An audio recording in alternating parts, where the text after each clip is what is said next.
Welcome back to the Living Musically podcast. We've talked about how ego plays a negative role in life and in music. I think it's important to talk about the opposite, thinking of the group as a whole. We are in an interesting time. As COVID-19 continues to spread throughout our world, we have been told by numerous experts to cover our faces when out in public. The reason for the covering is not to prevent you from getting the virus yourself, but to prevent you from spreading it to others. Yet, while out, there are so many people not wearing masks.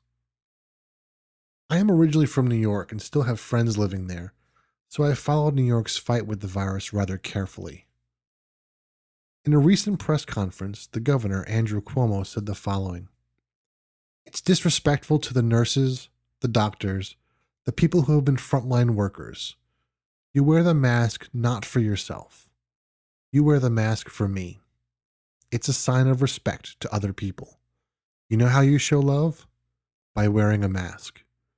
Just be responsible and show respect. I don't think that's too much for us to ask of one another. That's a basic common decency in this situation." When the CDC first recommended face coverings several weeks ago, President Trump said that he wouldn't wear one. Several weeks later, the vice president visited the Mayo Clinic and refused to wear one because he's, quote, tested regularly. During this pandemic, we must all work together and get on the same page to win. Sadly, people are unwilling to do what's right for everyone because it makes their lives more difficult. By going against the experts' advice, we are only prolonging the virus and putting more people at risk. When I was in high school, I fell in love with choral music. We had an amazing choir. We did foreign and domestic tours.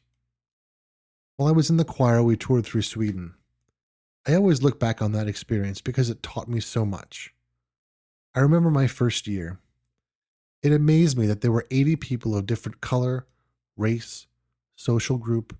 There were cheerleaders, football players, musicians, non-musicians, math whizzes, history buffs, literally everything under the sun. But for 42 minutes, 5 days a week, and 2.5 hours every Monday night, we were all there working to accomplish the same goal: to make music. My second year in that group, my father passed away. People that I had never talked to in that group reached out to me, called me, came to the visitation and funeral. Making music together connected us in a way that most people don't connect in our world.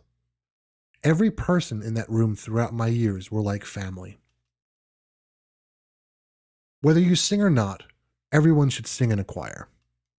To be a successful choir, you need to be able to listen to the person next to you and blend with them. If one person sticks out in a choir, it's not a choir. You need to be able to listen to the person next to you, listen to the volume that they're singing, the vowel that they're singing, and the pitch they're singing, and match them.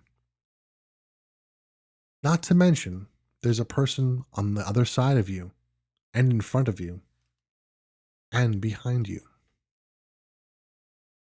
The backbone of living musically is it's never about you. You are essential to the process, but you're also completely replaceable. Over the years, I have gotten rid of my smartwatch and replaced it with a dumb watch, one that has no batteries but operates with a series of gears and springs. Everything in that watch needs to work together to keep the right time. If one piece is out of sync, it won't keep good time. Living in our community is the same. When we have a gear or a spring that isn't working to achieve the same goal, that goal becomes far more difficult. Thank you for listening to the Living Musically podcast.